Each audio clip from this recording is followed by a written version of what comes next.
Hey, what is going on, everybody, and welcome back to the C Programming with Windows API series. Now, in the previous tutorial, we actually talked about the concept of exceptions, and a few points that we covered from exceptions were buffer overflows, stack overflows, or stack corruptions, and memory leaks. We talked about how to find these exceptions within your code, why they occur, and how to fix them or prevent them from occurring in the future. In this tutorial, we're going to move on from a previous topic that we discussed called structures. We're going to move on onto something called dynamically allocating a specific data set of a structure. So let's go ahead first and define a structure as we did before. So we'll go by typing struct, the name of the structure, and for this structure I'm just going to store a set of recipes with an ID for the recipe and the name for the recipe. So I'm just going to define a struct recipes, and inside the struct or structure, I'm going to put a D word as the ID for the recipe, and I'm going to put a pchar for the name of the recipe. Okay, then I'm going to go over here to my main program, my main function, and I'm simply going to define an instance for this recipe as a pointer because I'm going to be dynamically allocating the pointer being the instance of this recipe. So I'm going to type recipes being the structure name. Then I'm going to put a pointer asterisk and type P, or rather R, for recipes. And this R recipes pointer will be equal to recipes typecast local alloc L pointer as the flags, and just a size of 3 because we're going to store 3 separate recipes inside the structure. So basically here I allocated a data set for this structure 3 specific times. So basically all I'm doing is I'm defining these 2 sets of data types in 3 separate blocks in memory, just like that kind of. So I can actually now index this structure and move through it and through it and through it to access all these separate pre-allocated, or the ones I allocated right here, sets of the structure in memory. So how I do this, first I'm going to define a pointer to an array of bytes. So I'm going to just type pchar names. So in this array of bytes, I'm going to store the names for each recipe, and later I'm going to fill them so I can show you what I mean. So I'm going to just do an array of 3. So this is a pchar, so being a string of characters to an array of 3 elements called names. And I'm going to fill this array with just 3 words. Cake, okay, that's the first element. Cookies, that's the second element. And let's just say pasta, okay, that's the third element. Okay, so now just put a semicolon there, and now I'm going to be filling this structure with these names. Okay, so how will I do that? I'm simply going to go and type a for loop. Okay, so for d word n being the element of the structure, equals 0, and then n is less than 3 because we have 3 elements inside the structure, and then plus n. Okay, and after that I'm gonna fill the first element, so being the ID, and then the name. So I'm gonna do that by typing the R instance of the structure, and then I'm gonna open it up in square brackets, just like here, just like you see there. And in the square brackets, I'm going to put the current element which I'm filling in the recipe structure, which I've just allocated up here. Okay, so I do that by just typing the element's number, being n in this case, because we're filling it via a for loop. So n is 0, then n is 1, and n is 2. Okay, and that's 3 elements or data sets inside the structure.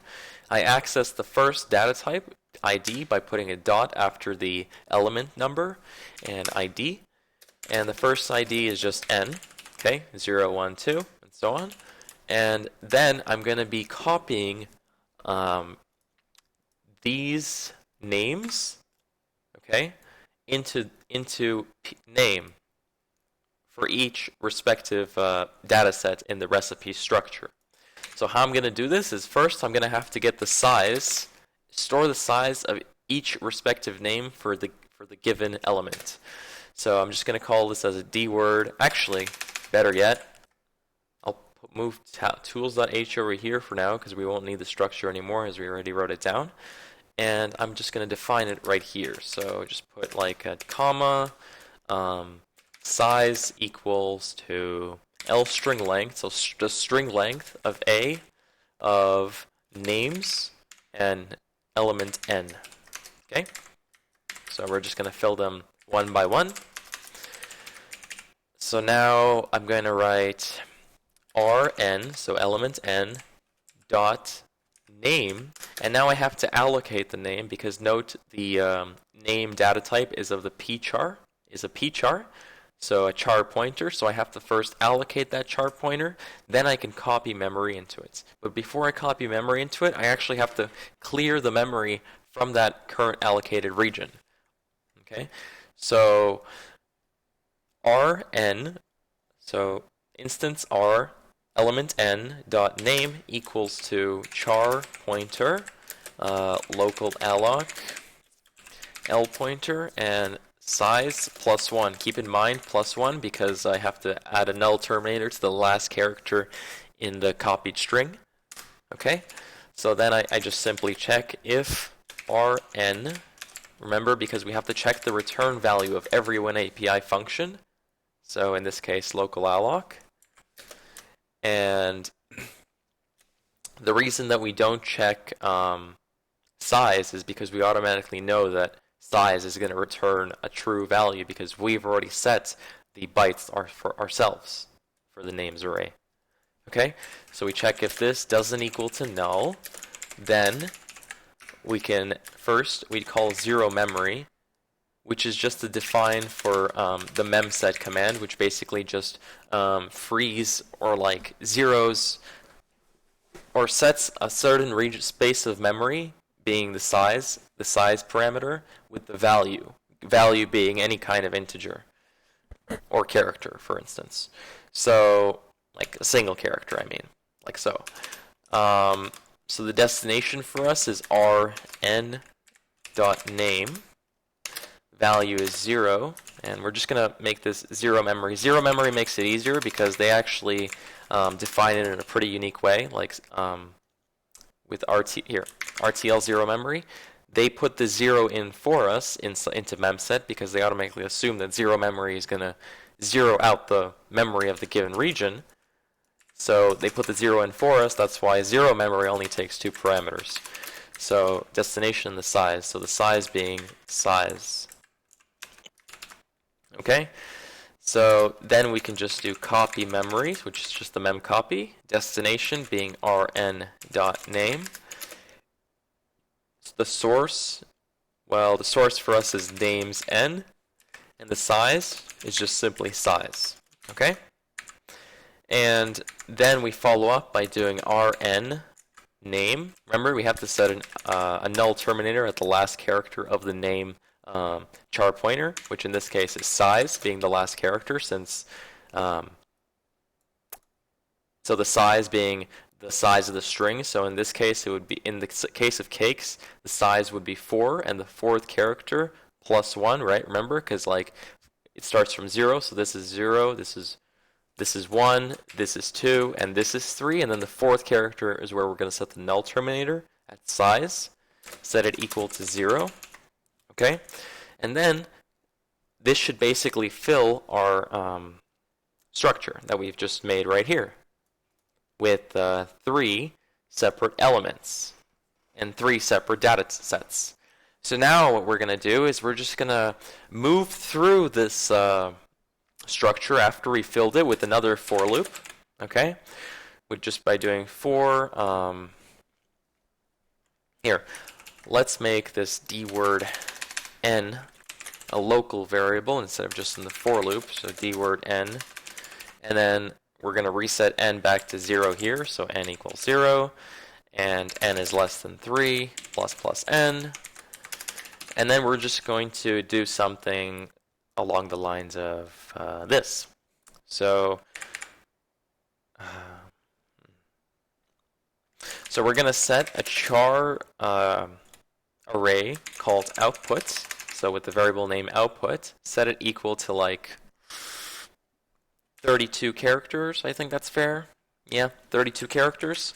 And for this case, 32 characters would be enough because the string that I'm going to store inside output is just enough to store 32 characters. Then what I'm going to do is I'm going to call a Windows API called WSPrintfA. And basically all this does is it formats the characters according to a given format. It actually formats the variables that I put according to that format into the string, the destination string, which in this case the destination string is output. And the return value of this WSPrintfA function is basically the size of the output. So in any case, if you set, like, for example, like let's say I want to do a size of 512 bytes inside output, but I want to only allocate just as many bytes as I need, I can call this inside a temporary value, stored inside a temporary function, a temporary variable, and then reallocate it after, and then free this memory so I don't actually use it, and then free the allocated memory being the return size. So the return size, or the return value of this function, is the size of the amount of characters inside the stored output string. Okay? So watch what I do here. So the format I'm going to use is recipe LU, because remember, here we have, hold on a second. Oh, sorry, also size has to be declared up here too, because we extend the for loop with this as well. So, because remember, this is a D word, which is unsigned long, and the way you output an unsigned long data type inside of a, like as a formatted string, is with LU. LU stands for unsigned long. The U first, then the L. And then, so the recipe number, this one, is S. S being the pchar that we've just allocated. So rn dot name. Okay, and then we're just going to call a function called MessageBox, which is simply, all it's going to do is it's going to display a message on the screen. Basically, that's all. And the return type from this, the return value from MessageBox is basically, let me show you actually. I'll show you what the return type is. I'll show you what the return type is. It's pretty unique. So the hwin in our case is null. Basically, the hwin parameter, what it is, it's the current window that this message box should be associated with. And hwin, we'll talk about it later, but basically it stands for header window, and it's a variable which stores the current address for the window that we're associating ourselves with. I'll talk about that more later on. The second parameter is a LPC string, which is basically a constant char pointer. So we're just going to output the output variable here. And the text is actually the text that will appear inside the body of the message box, and the caption is what the message box will have as the title. So we'll just write the caption is, output. Why not, right? And the type is basically the type of message box that you want to have. And there's different kinds of message box types, and we can actually view them all by typing MB with an underscore under it. Oops, MB underscore.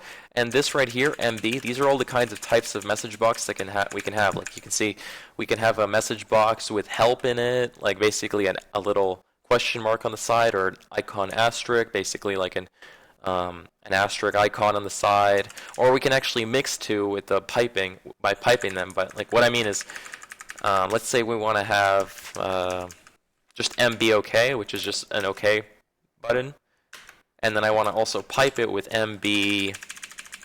Let's see. I guess we'll do like MB warning. I guess it doesn't matter, right? So let's run this now.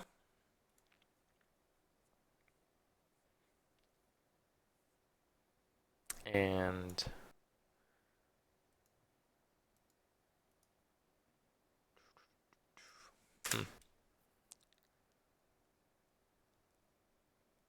oh, I'm so silly. I forgot to put the the second. So basically, I passed two tags here. I passed LU and S, and I only actually outputted our name, which is basically gets stored in LU, and that's why we got that weird long number. And I was just wondering like what's going on. So I'm just going to do rn.id as the first value or the first variable to fill in the LU tag, and rn name as the second variable to fill in the %s tag. Okay, so let's run that again and we'll see what happens. So as we can see here, the output recipe number is 0, and obviously 0 because the first repetition of the for loop n is equal to 0 is cake, and obviously cake it being the first array, or rather pointer array names variable, cake. In other words, multi-dimensional array, or 2D array in that scenario. Cake. And then the second one after that is cook. Okay, wait, why is it cook? Right. So it's cook because, where is it? The for loop here, this one is only initialized once. I just made a mistake, sorry about that. I actually have to initialize this one. Oops. Word size. I have to initialize it inside the for loop, because the way the for loop works is it only outputs.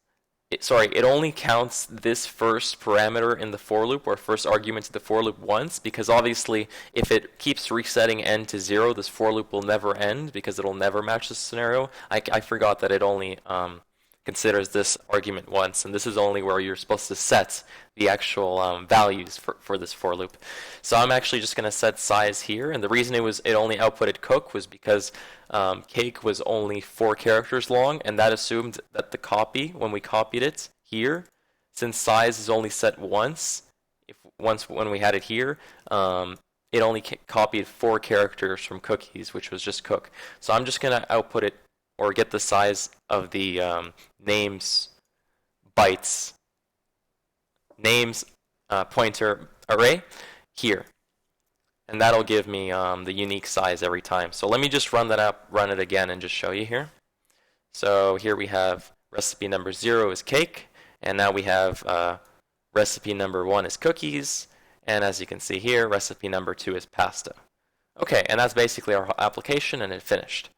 So as you can see here, what we did is we copied these elements from this pointer array of bytes into the instance which we've initiated for the structure recipes, and then we've allocated the instance as 3 data sets of the recipe structure, and then we filled the elements inside the structure following the number of repetition, or the current repetition of the for loop being n in our case, and then we allocated the char pointer from the recipe structure being name according to the size of the amount of bytes which we're about to copy for this current element, for each current element, and then we incremented 1 byte at the end to store the null pointer, where we're going to hold it inside of the allocated char pointer variable. And then we checked if the return value of local alloc doesn't equal to null, null being 0. And then we memoried, or filled zeros inside of every character which we're going to copy inside of the name variable. And then we copied the names array of bytes into the name variable according to the size, which we got here, according to the array of bytes. And then we filled the last character of the name pointer, being size, to 0. And then here we followed it up by making another for loop with the same n variable, setting it equal to 0 again, and moving through the for loop 3 times to index each one of the structure instances, and store the output, or rather store the string notifiers into the output's char array of 512 bytes. 512 bytes is just like, we just assumed this is enough to store this specific string with these identifiers. And then we outputted the identifiers in a message box by appending the MBOK and MB icon warning flags to the message box, which gave us in turn this unique little looking message box right here, output with the caption output, and this text inside of the text parameter being the second parameter to the message box, and the MB icon warning flag, which caused this little exclamation mark with the triangle, yellow triangle inside of it to appear, and MB OK, which caused the OK box to appear. Okay, so we're actually going to discuss the message box parameter more later on. For now, that basically actually wraps up this part of the advanced structures tutorial. So again, if you guys have any questions, feel free to leave a comment down below. If you learned anything new, or if you just enjoyed the video, please leave me a thumbs up. Again, thank you guys for watching, and I'll see you in the next tutorial. Bye.